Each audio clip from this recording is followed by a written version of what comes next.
Hey. Hi. Tyler. Keith. We're plugged on. We're here with a ranking. Again, we're going to rank every single Trivium album. They just put out a new album, so we figured, why not? Let's put all these in order and see where their new album sits as well. This was by a million miles the easiest one that I had to put together. Hey! that we put together. I mean, this went like that. There was literally 2 spots that were like flipped. But even then, it was just like... It was the same albums, but we had them in a different order. So this was pretty easy to put together in our opinions. Yeah. At number 8, we have Silence in the Snow from 2015. I just don't think Silence in the Snow really holds up or hits that well as a whole. I mean, we've talked many times about Trivium that, you know, the title track, Blind Leading the Blind, are 2 really great tracks, and then, you know, Until the World Goes Cold is a more radio-friendly track, but even then, I think that's still a pretty solid song. It's just the rest just, you know, I've tried to listen to this album many, many times, and I just can't do it. Like, the song, like, Beneath, what the fuck is it? Beneath the Sun. I listen to that song and just like, oh man, like a lot of these choruses just feel repetitive and uninspired, and I can't stand this album, to be honest with you. Yeah, like besides those like 3 big songs, I can't either. Like this Dead and Gone, it's weird because like those 3 songs, I can honestly name a bunch of songs that I honestly really don't like. I don't like Rise Above the Tides. No, that was like in the slightest. That's especially the chorus. Yes, the chorus just. And it's like a lot of times the riffs just do not hit, and then the choruses are real bad. I think nothing's memorable. I think that's the worst thing. It doesn't even whether or not it's good or bad. Nothing's memorable. Yeah. Except for like the 3 main songs and a couple other things. Yeah. Like, I'm not going to harp on because like there's not much to talk about in this album. Yeah. In all honesty. Number 7, we have their debut album, Ember to Inferno. I like this album a lot. I just think it suffers from production. It's their first album and everything, and also like Matt Heafy is such a different vocalist now compared to back when they first started. You know, I would love if they re-recorded this album or something, but I think, you know, if you take that away and deal with, you know, more raw production, there's some solid fucking songs on here. Like Pillars of Serpents is heavy. I love Ember to Inferno. When All Light Dies is really good. Also, The Deceived, you know, this is where that first came about. God, what's the song I'm thinking through? Falling to Gray. That's it. Falling to Gray is really good. Like, there's some really catchy riffs and vocal parts and everything. It's just they don't, because of the production and because, you know, Matt Heafy just started out and everything, you know, they don't sound the best. But it's still an album that I do go back to every once in a while. Yeah, honestly, to me, if it wasn't for the production, this album would probably be a lot higher. This album might even break top 5 of Trivium's albums, top 4 or 5, because I agree, the songwriting is really good. I think my favorite song is Fugue, Revelation. I really like that song, and then, again, Pillar of Snakes, and Ember to Inferno.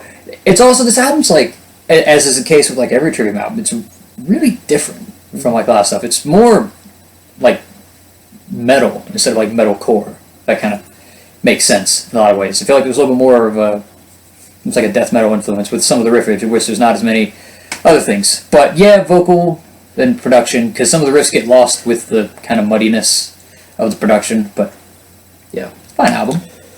At number 6, we have Vengeance Falls from 2013. This album is very interesting. This is where Matt Heafy, I think, took a real big leap in terms of clean vocals. This album's produced by Disturbed vocalist David Draiman. You can tell his influence on this album for sure. But there are some really great songs on here, like Vengeance Falls and Strife and No Way to Heal, Through Blood and Dirt and Bone, At the End of This War. Like, there's some solid riffs on here, and it kind of, you know, I feel Silence in the Snow was their most, like, radio-friendly sounding album. This one kind of bled the line a little bit. Yeah. But there's still some solid stuff on here, for sure. I think definitely vocally this is maybe one of the better albums, but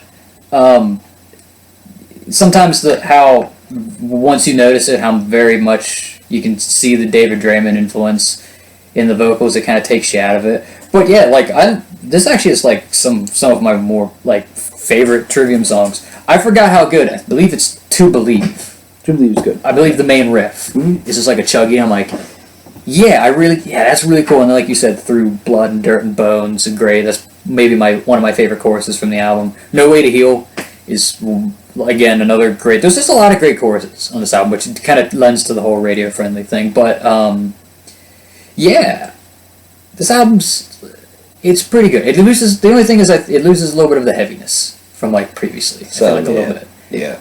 But other than that, I mean, like I said, it's not bad. Yeah. Maybe not one I come back to all the time. There's some interesting vocal moments on here. I think, what is it, Wake the End is Nigh in the beginning. Matt Heafy gets like so deep with his vocals. It's like, I don't know if I'd do that again, bro. It's just, I don't think he has. Like, So that's good. I get it. I get trying something, spreading your wings a little bit, but it really is super fucking corny when you listen to it. Number 5, we have their new album, The Sin and the Sentence. This album's great. We literally just reviewed it, and you should go check that out. But, in the overall, where does this place in their catalog and everything, I think this is a solid album, and this is definitely one that I'm going to come back to a lot, because there's a lot of great tracks on here, This album definitely has grown on me a lot more, especially vocally. Since we reviewed it, I find myself jamming a lot of the songs a little bit more. Yeah. Especially, Thrown Into the Fire, I've been jamming a lot more. And then Sever the Hand, which is a song I already like, but then jamming it more. Mm-hmm. And then, like, Betrayer, basically all the songs. And I stand by everything I said in the review, that maybe there's some vocal moments that get a little weird. But at least Matt Heafy, again, he's trying new things. You can never call Trivium a stagnant band. Yeah. Ever, which is great. For sure. And I like this album because it just gets back to the heaviness of Trivium that they, haven't had for a little while.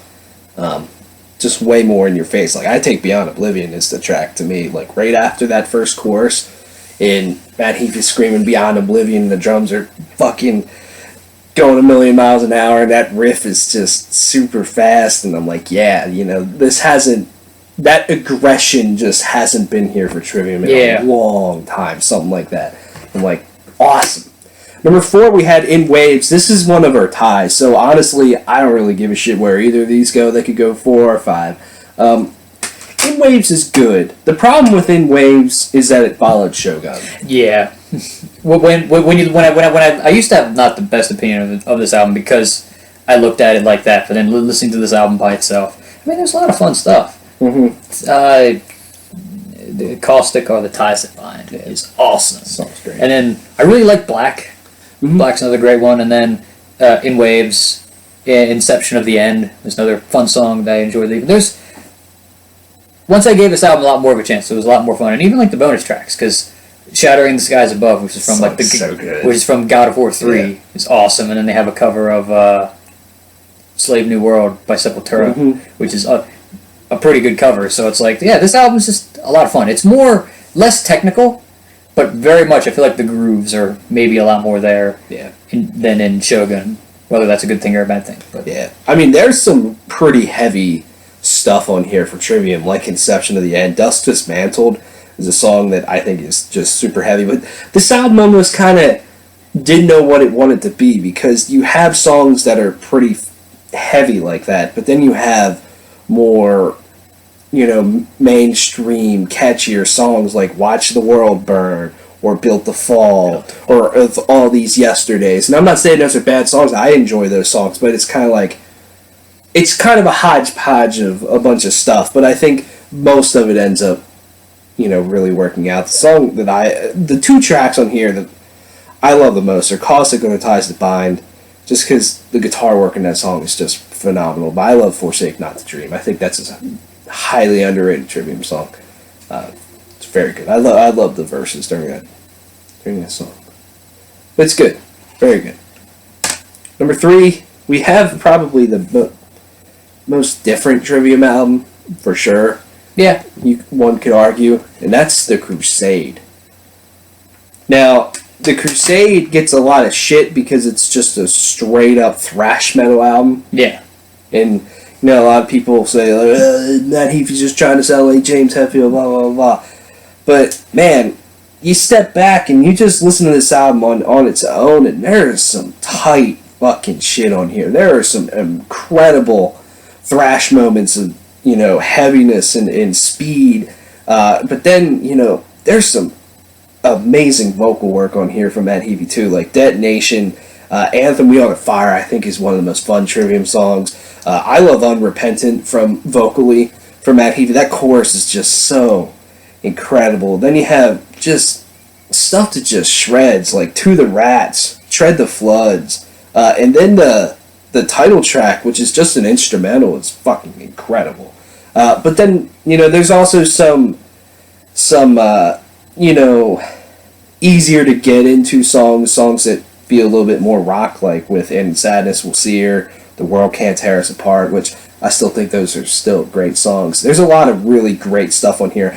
I wish they would play more off of this album when they play live. Fuck it, I wish they would come back and do a Crusade Part 2. That'd be cool. And say, hey, we're going all out and thrashing the fuck out again. That would be just so awesome. I mean, the chances of them doing that are pretty slim, but or maybe just call back to this a little bit more with their current writing. I mean, Entrance of the Conflagration is another great song. I really like The Rising. The Rising is another more rockish song. I like that song. Interesting that the band got interviewed and they got asked, like, what in your opinion is the worst song you guys ever put together, and they said The Rising. And I was like, wow, because they said they put it together like so quick and they all weren't really feeling the song. I'm like, I don't know, I kind of like it. I think it comes off well. If you didn't put that much effort into it, Christ, this song's great. Becoming the Dragon's another cool. Those two songs I think are very underrated in a lot of ways. And then again, I really like the Crusade. I think it's not counting like any kind of intro tracks. I think isn't the Crusade the only instrumental song really that they have besides like intro tracks? I think it is. Which is like cool. I wish maybe they would do a little bit more with that kind of stuff, especially with like we know what we can do. Look what they can do looking at Shogun. So it's like imagine like that kind of like really technical, almost progressive stuff, but then put that into like an instrumental. That'd be really cool. But yeah, this album's a lot of fun to listen to. It really is. Every time I listen to it, I go like, why do I not listen to this album more? Number 2, we have their second album, Ascendancy. This is probably the most aggressive, just kind of pure metalcore album that Trivium has.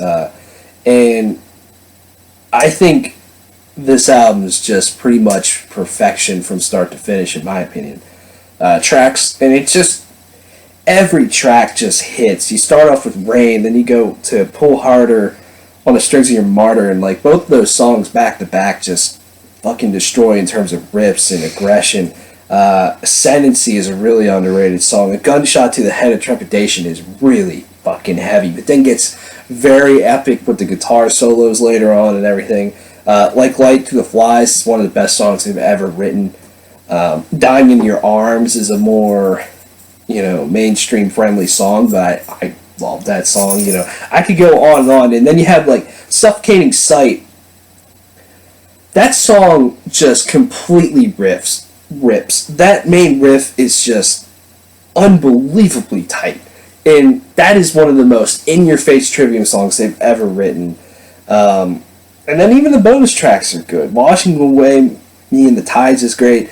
Matt Heafy, this isn't his best vocal performance, but in terms of like screaming, absolutely.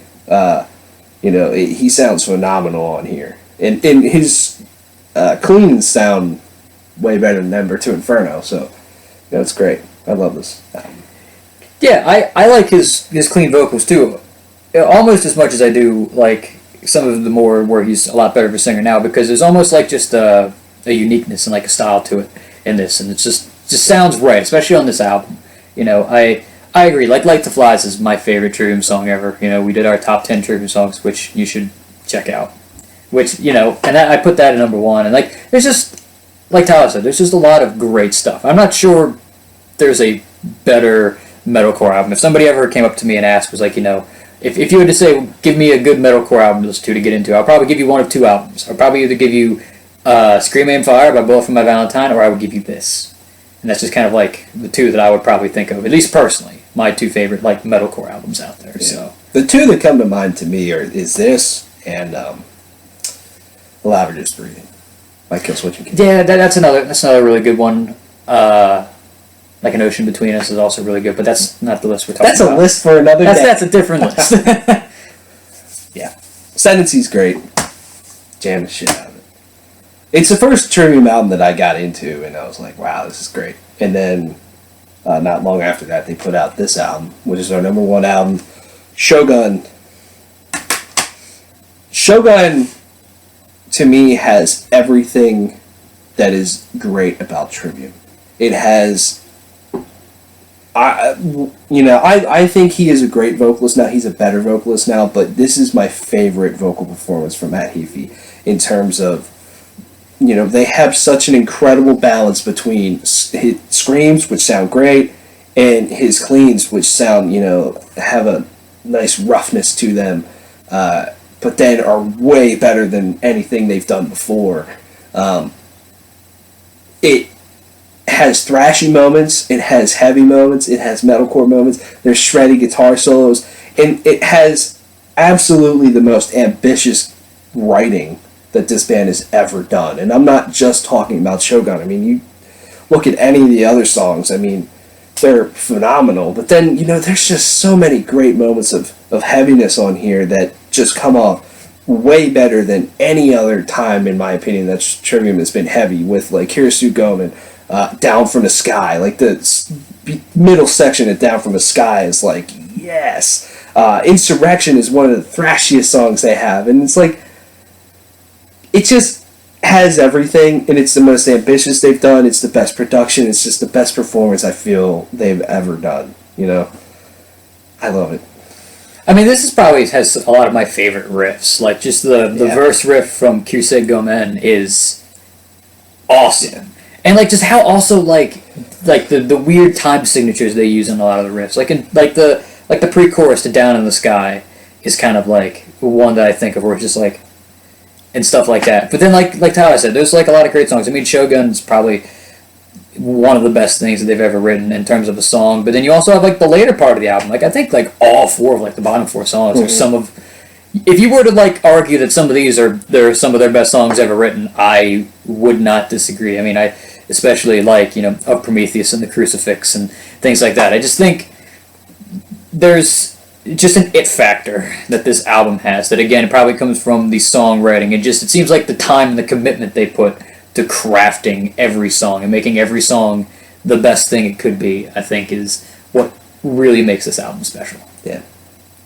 I remember being obsessed with this album playing Gears of War 2. That was the good old days. For sure. I think that was a little bit before I got into Trivium, but I remember specifically, it was right around Christmas one time when I, like, really kind of listened to this album for the first time. I remember just, like, being in a place with, like, Christmas stores listening to Shogun, and I'm like, this doesn't fit, but this is awesome. At all. Yeah. Not as cool as Gears of War 2, but, Yeah. I mean, Christmas shopping. Yeah. It's one of my favorite albums of all time. Honestly. I completely love this album. I fall in love with it every single time I listen to it. So, it's great. That's our ranking of all 8 Trivium albums. Let us know your ranking. Thanks for watching. See you later. Bye-bye.